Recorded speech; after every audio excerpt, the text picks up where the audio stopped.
प्रदेश में कल होने वाली विधानसभा चुनाव की मतगणना के लिए सभी तैयारियां पूरी। संबंधित कर्मियों को दिया गया प्रशिक्षण। 1031 उम्मीदवारों के राजनीतिक भविष्य का होगा फैसला। केंद्रीय गृह मंत्री अमित शाह ने वामपंथी उग्रवाद प्रभावित राज्यों के मुख्यमंत्रियों के साथ की समीक्षा बैठक। कहा, वामपंथ उग्रवाद के खिलाफ लड़ाई अंतिम चरण में।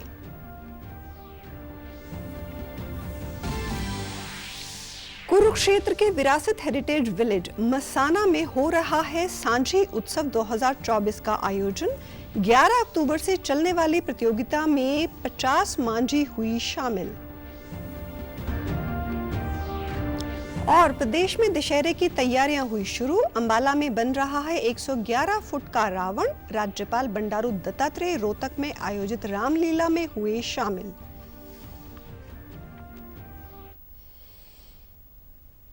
नमस्कार, मैं हूं शैली तनेजा। अब समाचार विस्तार से। प्रदेश की सभी 90 विधानसभा सीटों पर 5 अक्टूबर को हुए मतदान की कल मतगणना होगी। 1031 उम्मीदवारों के राजनीतिक भविष्य का फैसला कल होगा। सभी जिलों में ईवीएम को 3 लेयर सुरक्षा के बीच स्ट्रांग रूम में रखा गया है। सीसीटीवी कैमरे से 24 घंटे कड़ी निगरानी की जा रही है। इसी कड़ी में आज जींद के चौधरी रणबीर सिंह विश्वविद्यालय परिसर में मतगणना से संबंधित कर्मियों एवं अधिकारियों को प्रशिक्षण दिया गया। उपायुक्त मोहम्मद इमरान रजा ने मतगणना से संबंधित कर्मियों को निर्धारित स्थान व समय पहुंचने के निर्देश दिए हैं। मतों की गणना को लेकर सभी जरूरी तैयारियां कर ली गई हैं। मतगणना प्रशिक्षण के जिला नोडल अधिकारी राजकुमार ने बताया कि कार्यशाला में कर्मियों को वोटों की गणना के बारे में निर्वाचन आयोग द्वारा दी गई हिदायतों की बारीकी से जानकारी दी गई है। काउंटी स्टाफ को हम पहले एक ट्रेनिंग दे चुके हैं। आज ट्रेनिंग मुख्यतः ये है कि भाई सेकंड ट्रेनिंग थी। सेकंड ट्रेनिंग में 2 पार्ट रखे हैं। पहली ट्रेनिंग तो हमने यहाँ सबको सम्मिलित तौर पर दी है। अब हाल टाइम में सभी 2 बजे के करीब जो है सभी जो रिटर्निंग अफसर हैं उनके पास जाएंगे, वो उनको हैंड्स ऑन ट्रेनिंग कराएंगे। ये जो फील्ड पे जाके काम करना है, ये जो काउंटिंग करनी है, उनकी व्यवस्था खुद वही ट्रेनिंग देंगे। एक ट्रेनिंग हमने यहाँ भी दी थी। यहाँ भी एसडीएम महोदय आए थे जो रिटर्निंग अफसर। प्रशिक्षण लेने वाले कर्मियों ने बताया कि उन्हें आज मतगणना के बारे में विस्तार से बताया गया है। टेबल दी है, प्रॉपर्ली दी गई है, कोई भी डाउट नहीं दिया गया इसमें। कोई भी डाउट, किसी तरह का भी डाउट नहीं। कैसे आपको मशीन का काउंटिंग करना है, बैलेट का काउंटिंग कैसे करना है, ईडीपीसी का भी काउंटिंग कैसे करना है, उस सब चीज के बारे में बताया गया है। यहाँ पर एक टेबल के ऊपर है, जैसे काउंटिंग सुपरवाइजर है, काउंटिंग असिस्टेंट है, एक माइक्रो ऑब्जर्वर है, और एक टेबल के ऊपर रहेगा 14 टेबल का एक राउंड रहेगा।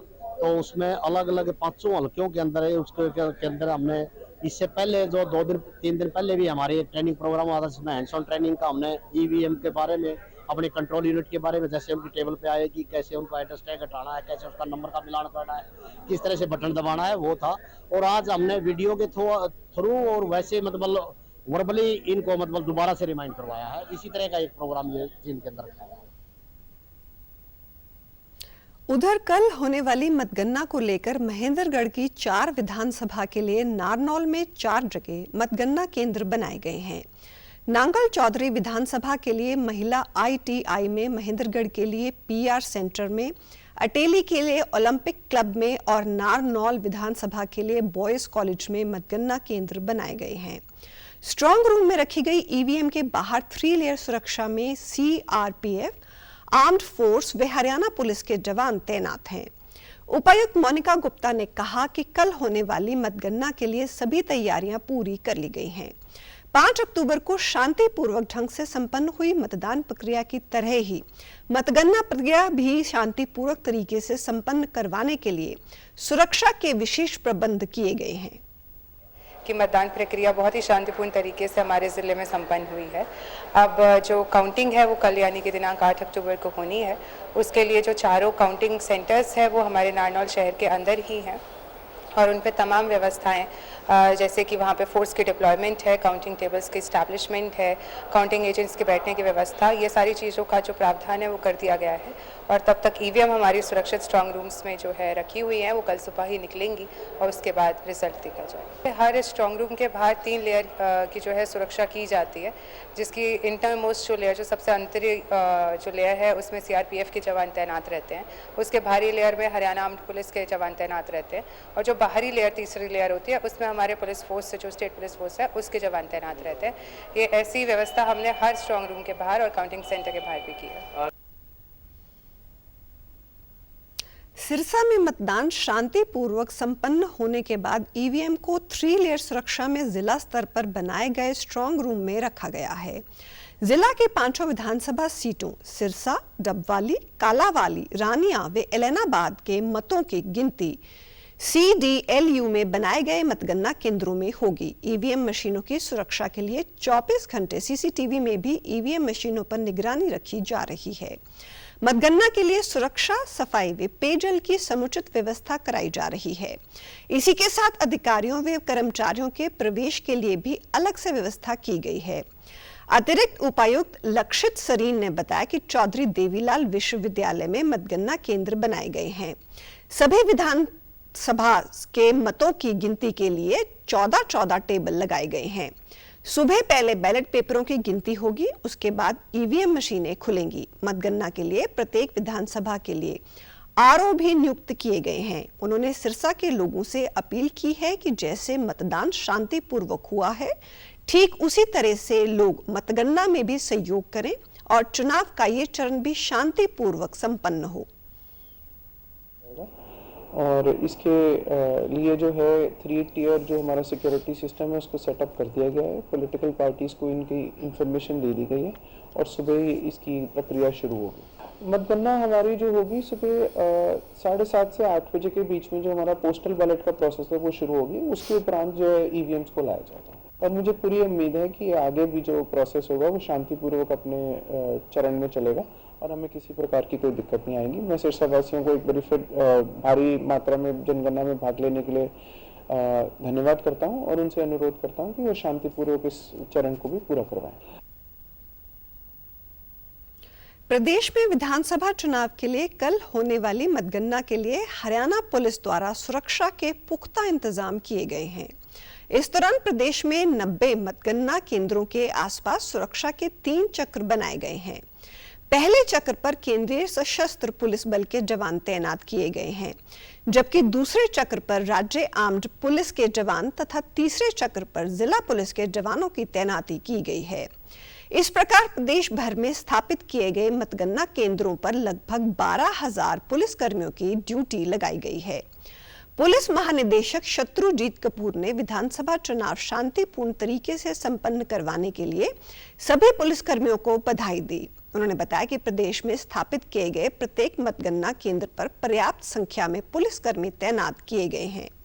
इनके अलावा प्रदेश भर में स्थापित किए गए मतगणना केंद्रों पर 30 CAPF, 30 IRB, HAP की टुकड़ियां सहित जिला के अन्य पुलिसकर्मियों की ड्यूटी लगाई गई है। मतगणना केंद्रों के 100 मीटर की परिधि में पर्याप्त संख्या में नाके लगाए गए हैं। मतगणना के लिए स्थापित किए गए 90 स्ट्रांग रूम में सीसीटीवी कैमरे भी लगाए गए हैं ताकि प्रत्येक गतिविधि पर बारीकी से नजर रखी जा सके। यहां पर किसी भी अनाधिकृत व्यक्ति का प्रवेश प्रतिबंधित रहेगा। उन्होंने बताया कि मतगणना प्रक्रिया के दौरान कानून व्यवस्था सुचारू रखने को लेकर सभी पुलिस आयुक्तों एवं पुलिस अधीक्षकों को निर्वाचन आयोग द्वारा जारी निर्देशों की पालना सुनिश्चित करने के लिए कहा गया है। मतगणना केंद्र के मुख्य द्वार से लेकर पूरे मतगणना केंद्र परिसर में सीसीटीवी कैमरे लगाए गए हैं ताकि मतगणना संबंधी प्रत्येक गतिविधि पर नजर रखी जा सके। मतगणना के दौरान कानून व्यवस्था बनाए रखने के लिए पर्याप्त संख्या में क्विक रिस्पांस टीमों को भी तैनात किया गया है। केंद्रीय गृह एवं सहकारिता मंत्री अमित शाह ने वामपंथी उग्रवाद प्रभावित राज्यों के मुख्यमंत्रियों के साथ समीक्षा बैठक की अध्यक्षता की। अपने संबोधन में अमित शाह ने प्रधानमंत्री को 2047 तक के विकसित भारत बनाने के संकल्प को दोहराया। अमित शाह ने कहा कि अंतिम व्यक्ति तक विकास पहुंचाना है तो नक्सल प्रभाव को पूरी तरह से खत्म करना होगा। विकसित भारत का उद्देश्य रखा है।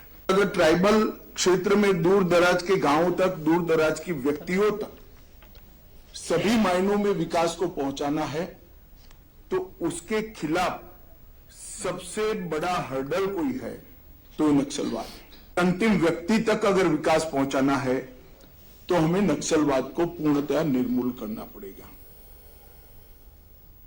गृह मंत्री ने कहा कि वामपंथी उग्रवाद के खिलाफ लड़ाई अपने अंतिम चरण में है। मार्च 2026 तक देश इस समस्या से मुक्ति पा लेगा। वामपंथी उग्रवादी क्षेत्रों सब जगह लगभग कुल मिलाकर 13,000 से ज्यादा लोगों ने हथियार छोड़े हैं और मेन स्ट्रीम में शामिल हुए हैं। यहां पर जो आज भी नक्सली युवा हथियार लेकर ये नक्सलवाद की प्रवृत्ति में लिप्त है, मेरा उनसे आग्रह से विनंती है कि हथियार छोड़िए, मेन स्ट्रीम में आइए। सभी राज्यों ने आपके पुनर्वसन की योजनाएं, बहुत ल्यूक्रेटिव योजनाएं बनाई हैं, इसका फायदा लीजिए और देश के विकास में आपका योगदान दीजिए। कुरुक्षेत्र के विरासत हेरिटेज विलेज मसाना में सांझी उत्सव 2024 का आयोजन किया जा रहा है। 2 से 11 अक्टूबर तक आयोजित इस उत्सव में सांझी प्रतियोगिता भी रखी गई है, जिसमें 50 सांझी शामिल हुई हैं। सांझी उत्सव के संयोजक डॉक्टर महासिंह पूनिया ने बताया कि हरियाणा की लुप्त होती लोक कला सांझी को बचाने का हर संभव प्रयास किया जा रहा है। इसी कड़ी में चौथा विरासत सांझी उत्सव आयोजित किया गया है। इस सांझी उत्सव में हरियाणा, दिल्ली तथा उत्तर प्रदेश सहित 3 राज्यों के प्रतिभागियों द्वारा अमावस्या के दिन सांझी बनाई गई। सांझी प्रतियोगिता के समापन अवसर पर पहले स्थान पर रहने वाली सांझी को 51,000, दूसरे को 31,000, तीसरे स्थान पर 21,000 रुपए सहित कई अन्य पुरस्कार दिए जाएंगे। उत्सव के समापन अवसर पर सभी सांझी विजेताओं को लगभग 1.5 लाख रुपए के पुरस्कार दिए जाएंगे। हमारे यहाँ लगभग 100 के करीब जो पंजीकरण हुआ और सांझियाँ लगी हैं, और इसके साथ ही हमने पहला पुरस्कार जो है वो 51,000 का रखा है, दूसरा पुरस्कार 31,000 का, तीसरा पुरस्कार 21,000 का, चौथा फिर 11,000 का। इस प्रकार लगभग 1.5 लाख रुपए की राशि हमने जो कलाकार है, लोक कलाकार हैं जो सांझी लगाते हैं, जिनकी सबसे अच्छी सांझी होगी उनको जो है हम सम्मानित करेंगे। 3 राज्यों के जो कलाकार हैं वो यहाँ पर पहुँचे हैं सांझी लगाने के लिए। और इसमें आप देख सकते हैं कि सांझी एक हरियाणवी लोक कला का एक ऐसा स्वरूप है, हरियाणा तो इसे क्या कहें कि मतलब उत्तर भारत की लोक कला का ऐसा स्वरूप है जो धीरे धीरे समाप्ति की ओर अग्रसर हो रहा है। और इसको संजोने के लिए, इसको बचाने के लिए, इसको युवा पीढ़ी से रूबरू करवाने के लिए विरासत की तरफ से इस तरह का आयोजन किया गया। सांझी कलाकार मयंक ने बताया कि लोक कला सांझी धीरे धीरे विलुप्त होती जा रही है। लोक कला सांझी को बचाने के लिए सबको मिलकर प्रयास करने होंगे। इस तरह की प्रतियोगिताओं का आयोजन हम सबके लिए खुशी की बात है। के लिए जो मुहिम छेड़ी है ये अपने आप में अतुल्य और अद्भुत है। आइए हम सबको इसकी सराहना करनी चाहिए। इसको महाकुंभ कहा जाएगा, जो कि कला के, सांझी कला के संरक्षण और प्रचार और प्रसारण के लिए ये छेड़ी गई है। हम सब इकट्ठे हो रहे हैं और 11 तारीख को ही यहाँ पर पुरस्कार वितरण है, सांस्कृतिक कार्यक्रम किए जाएंगे।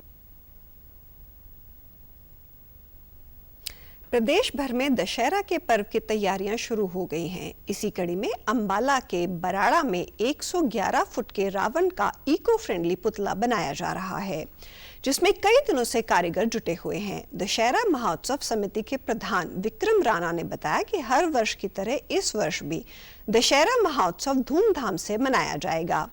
दानी एवं समाज सेवी लोगों के सहयोग से ये कार्यक्रम किया जाता है। दशहरे के अवसर पर 3 दिन मेले का आयोजन भी होगा, जिसमें हरियाणवी व पंजाबी गायक भी शामिल होंगे। प्रबंधन समिति के सदस्य अमरिंदर सिंह ने बताया कि इससे पहले भी बराड़ा के रावण का पुतला अपनी ऊंचाई के लिए 5 बार लिम्का बुक ऑफ रिकॉर्ड में अपना नाम दर्ज करवा चुका है। बनाया जा रहा है और इसमें हम 3 दिन का मेले का हम आयोजन किया है, जिसमें रंगारंग प्रोग्राम होंगे। हरियाणवी सिंगर भी आए हुए हैं और पंजाबी कलाकार को भी हम यहाँ पर बुलाने की कोशिश कर रहे हैं। गिनीज बुक में भी नाम दर्ज है और सबसे जो हमारे बराड़े का नाम है रावण के नाम से ही मेन मशहूर हुआ था, लेकिन यहाँ से अभी तकरीबन जो बराड़े का रावण वाली वो बात तो रही नहीं है, लेकिन फिर भी हम प्रयास कर रहे हैं अभी वैसे ही बना रहे और आगे ये बच्चे मनोरंजन कर सके। 120 फीट के करीब रावण का पुतला तैयार किया जा रहा है, जो कि आप देख रहे हैं कि आगरा से हमारे पास इस वक्त 50 के करीब कारीगर पहुँचे हैं जो इसको बनाने में लगे हुए हैं। बराड़े का रावण है, इसका आज 5 बार तो लिम्का बुक्स में और गिनीज बुक में भी इसका नाम आ चुका है, जो कि हमारे लिए बहुत ही गौरव की बात है। तो बनाने में लगभग 7 से 8 लाख के करीब खर्चा आता है। वहीं रावण का पुतला बना रहे कारीगर असगर अली ने बताया कि वे आगरा के रहने वाले हैं और उन्होंने सिविल इंजीनियर की पढ़ाई की है। उनके बेटा बेटी भी इंजीनियर हैं और वो भी उनके साथ काम में जुटे हुए हैं। उत्तर भारत में 4 जगह पर उनकी टीम द्वारा रावण के पुतले बनाए जा रहे हैं। आगरा का रहने वाला हूँ। एक्चुअली में क्या है, ये मेरा दादा लाइफ स्टाइल ही काम है, लेकिन मैं तो सिविल इंजीनियर हूँ, गवर्नमेंट जॉब करता हूँ, सिविल इंजीनियर हूँ मैं। और मेरा बेटा जो है, बड़ा बेटा सॉफ्टवेयर इंजीनियर है, लेकिन वो मेरा काम में बराबर का हाथ बनाता है आने वाला है। छोटा बेटा मेरा बीटेक इलेक्ट्रिक इंजीनियर है, और एक बेटी है मेरी गवर्नमेंट जॉब में है, गवर्नमेंट टीचर है वो। छोटी बेटी भी मेरी टीचिंग का कोर्स किया हुआ है बीएड, लेकिन मेरे काम में वो भी पूरा हाथ बढ़ाती है। खाना 50 आदमी की टीम आई हुई है, 50 आदमी की टीम आ गई, हमारी यहाँ 4 जगह टीम काम कर रही है। इस क्षेत्र में हमने अपने मतलब पैसे से ज़्यादा एक जुनून है, हमें जुनून के लिए काम करते हैं, अपने नाम के लिए काम करते हैं, और जो हमारी पुरानी परंपरा है, जो हमारे दादा और दादा की परंपरा है, उसको आगे बढ़ा रहे हैं।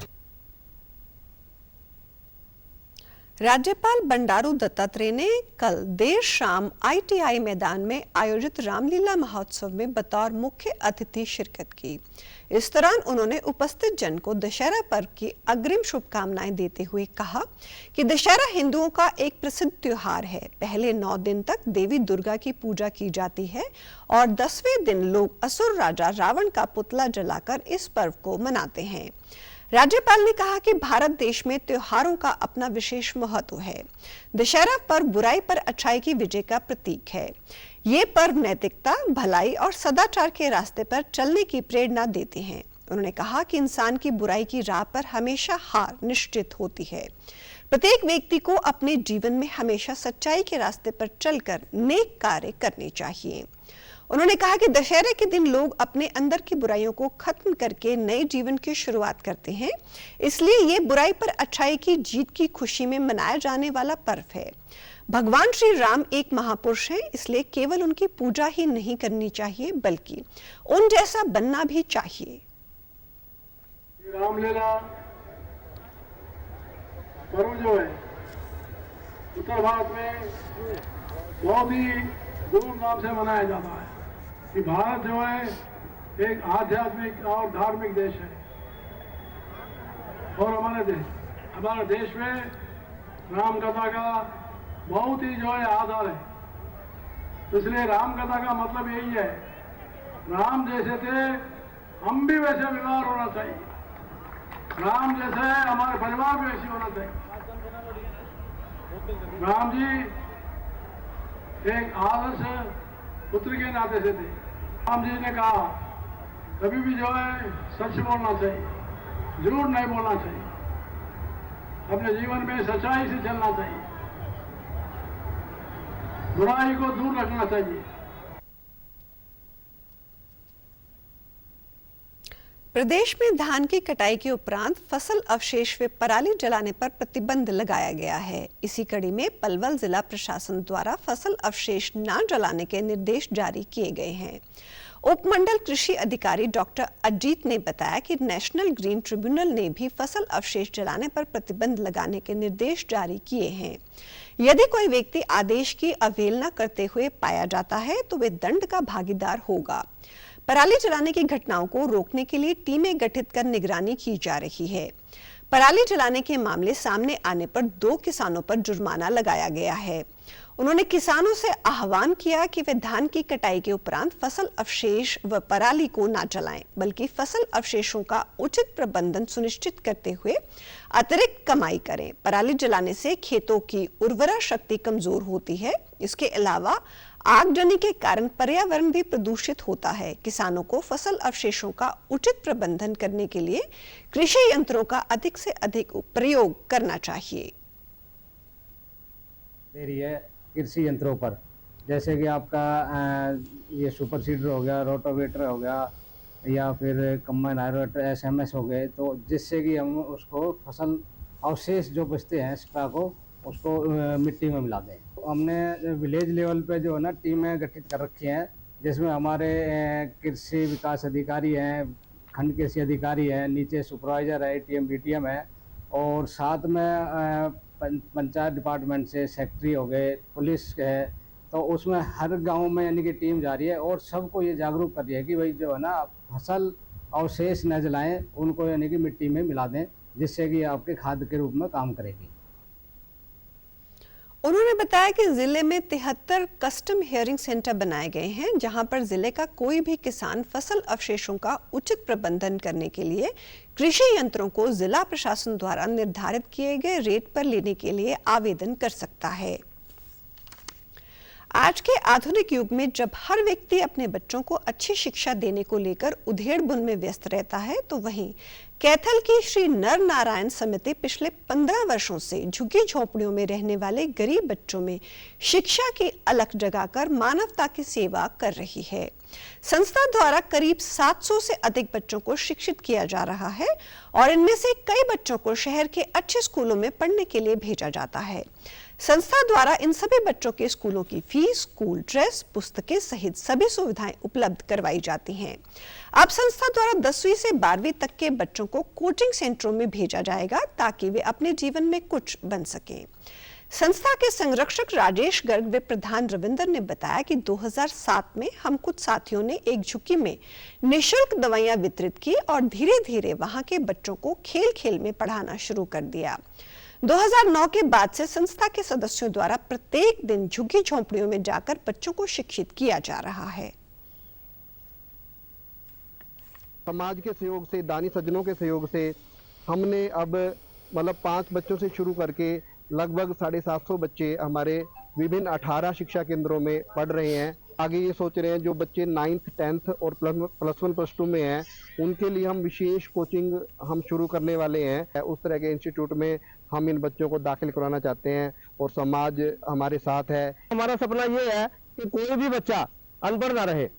जितना ज्यादा बच्चे पढ़ेंगे तो देश के लिए भी और उन बच्चों के लिए भी बहुत अच्छा कार्य रहेगा। ये सभी केंद्रों पे 18 के 18 केंद्रों पे हमारा सभी का मेंबर्स की ड्यूटी लगी हुई है, वो सभी उसकी देखरेख करते हैं और सभी टीचर से मिलके, सभी बच्चों से मिलके उनकी जो भी जरूरतें होती है हम समाज के सहयोग से उसको पूरा करवाने का प्रयास करते हैं। जैसे जैसे बच्चा आगे बढ़ता है हम उसको फुल सपोर्ट करते हैं। उसके अंदर उसकी फीस देनी है, उसकी स्टेशनरी की रिक्वायरमेंट है और उसकी कोई बैग की रिक्वायरमेंट है, कुछ भी रिक्वायरमेंट है, सिविल न्याय सेवा समिति सभी बच्चों के साथ हर टाइम तैयार खड़ी है। वहीं झुग्गी के इन बच्चों को पढ़ाने वाले अध्यापक विक्रम व आशा ने कहा कि हम इन बच्चों को पढ़ाने के साथ साथ उनमें छिपी कला को भी उभारने का काम करते हैं। बच्चों में बड़ा उत्साह होता है सर जब ये ट्यूशन पे आते हैं। इनको पढ़ने का बहुत शौक है सर और लगन भी है सर इन बच्चों में। बड़ी तल्लीनता से पढ़ते हैं सर ये बच्चे। जितना समिति इन बच्चों पर जोर लगा रहे हैं, बच्चे इनकी उम्मीदों पर खरा उतरे और पढ़ लिख कर इन समिति का नाम ऊंचा करें। शिक्षा ग्रहण करने वाले बच्चों ने कहा कि हमारे माता पिता हमें अच्छी शिक्षा देने में सक्षम नहीं हैं, लेकिन इस संस्था के सहयोग से हमें बहुत अच्छी शिक्षा प्रदान की जा रही है। उन्होंने संस्था के सभी सदस्यों और अध्यापकों का धन्यवाद किया। करवाया, मैं वहाँ पहली कक्षा से पढ़ रही थी और अब 9वीं कक्षा में हूँ। मैं चाहती हूँ कि मैं 12वीं कक्षा के बाद डॉक्टर बनूं। श्री नारायण सेवा समिति का कार्य कर रही है, ये बहुत ही अच्छा है। मैं सभी बच्चों से कहना चाहती हूँ कि वह लगन और ध्यान लगाकर पढ़ें। पहले मेरे पापा, मेरी मम्मी मजदूरी करते थे, उनके पास इतने पैसे नहीं थे कि वो मुझे पढ़ा सके, पर मैं नर नारायण सेवा समिति का धन्यवाद देना चाहती हूँ कि उन्होंने मुझे अपने ट्यूशन में बुलाया और मुझे ट्यूशन के द्वारा इतने बड़े स्कूल में पहुंचा। उनका अपने दिल से धन्यवाद देती हूँ कि मैं आगे अपनी पढ़ाई पूरी करने पाऊँ और कुछ बनने पाऊँ। जो मैंने सपना देखा है टीचर बनने का, मेरा वो पूरा होने पाए। यहाँ पर मैंने देखा बहुत से बच्चे पढ़ रहे हैं, इसलिए मेरे माता पिता ने मुझे यहाँ पर पढ़ने के लिए भेजा था। यहाँ पर सर या मैम यहाँ पर पढ़ाते थे, इसलिए मैं भी यहाँ पर 2015 से पढ़ रहा हूँ। मैं यहाँ पर आके मुझे बहुत कुछ जानने को मिला। अध्यापक जनों का बहुत धन्यवाद करता हूँ। हिसार जिला के डाबड़ा गांव में हॉकी खिलाड़ी लगातार बड़ी उपलब्धियां हासिल कर रहे हैं। गत दिनों पेरिस में आयोजित हुए ओलंपिक में इस गांव के खिलाड़ी संजय ने अपने खेल का जौहर दिखाते हुए भारतीय टीम में बड़ी भूमिका निभाई थी और देश को कांस्य पदक जितवाया था। अब डाबड़ा के निवासी रोहित को भी जोहोर कप के लिए भारतीय जूनियर पुरुष हॉकी टीम में चयन हुआ है।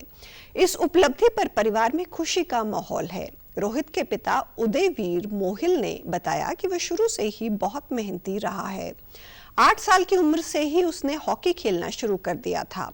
वहीं रोहित की माता रोशनी देवी ने कहा कि उसने सुबह शाम हॉकी मैदान पर खूब मेहनत की है।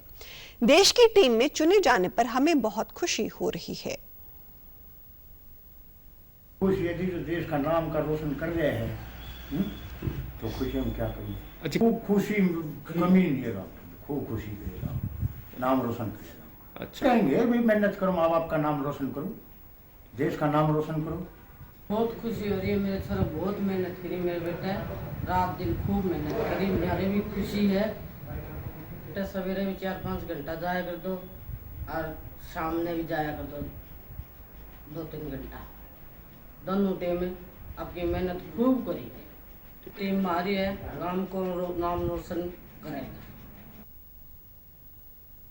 वहीं हॉकी कोच राजेंद्र सिहाग ने बताया कि रोहित ने बड़ी प्रतियोगिताओं में 6 से अधिक बार भाग लिया है और टीम को पदक दिलाने में बड़ी भूमिका निभाई है।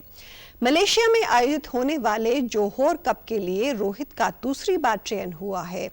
इस प्रतियोगिता में ऑस्ट्रेलिया, ब्रिटेन, मलेशिया, जापान व न्यूजीलैंड जैसे बड़े देशों की टीमें भाग ले रही हैं।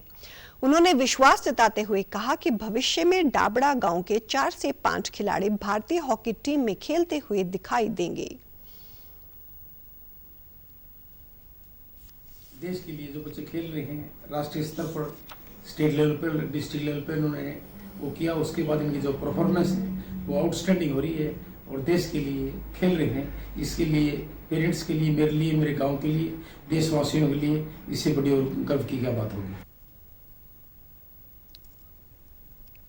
स्पोर्ट्स में कर्मचारियों को प्रोत्साहित करने के मद्देनजर आज यहां चंडीगढ़ के सेक्टर 23 स्थित टेबल टेनिस हॉल में एजी ऑफिस हरियाणा द्वारा टेबल टेनिस टूर्नामेंट का शुभारंभ किया गया। 3 दिन तक चलने वाले इस टूर्नामेंट में मुख्य अतिथि के रूप में प्रिंसिपल एजी पंजाब नौजल जाफरी शाहीन ने शिरकत की। इस मौके पर उन्होंने कहा कि ये प्रतियोगिता कर्मचारियों को खेलों में प्रोत्साहित करने हेतु आयोजित की जा रही है। स्पोर्ट्स कोटे के तहत आने वाले कर्मचारी इस टूर्नामेंट में भाग ले रहे हैं। वो पूरी तरह से करते रहें और इसी उपलक्ष्य में ये टूर्नामेंट्स भी कराए जाते हैं अक्रॉस द कंट्री और इसी संदर्भ में हमारे यहाँ ये नॉर्थन INAD टूर्नामेंट हो रहा है और इससे ये है कि स्पोर्ट्स की भावना लोगों में जीवित रहती है। लोग पूरी तरह से अपने काम में भी अच्छा योगदान करते हैं और स्पोर्ट्स का जो टूर्नामेंट्स होते हैं उससे भी लोगों में एक थोड़ा सा काम से हल्का ब्रेक हो जाता है और एक अच्छी एक भावना ऑफिसेज में आती है। इस अवसर पर प्रिंसिपल एजी हरियाणा शैलेंद्र विक्रम सिंह ने कहा कि 7 राज्यों के स्पोर्ट्स कर्मचारी इस टूर्नामेंट में भाग ले रहे हैं। यहां से जो खिलाड़ी चयनित किए जाएंगे वो नेशनल स्तर पर खेलेंगे। टीमें 7 डिफरेंट स्टेट से आई हुई हैं एजी ऑफिसर्स से और इसमें अराउंड करीब 100 पार्टिसिपेंट हैं और जब ये टूर्नामेंट हो जाएगा तो इसके बाद में यहाँ से जो प्लेयर सेलेक्ट होंगे वो नेशनल खेलने जाएंगे और ये 3 दिन टूर्नामेंट चलेगा। 7 से 8 और 9 तक हमारा सारी इवेंट होंगी। प्राइम मिनिस्टर की स्टोरी है। समाचारों में आज इतना ही। नमस्कार।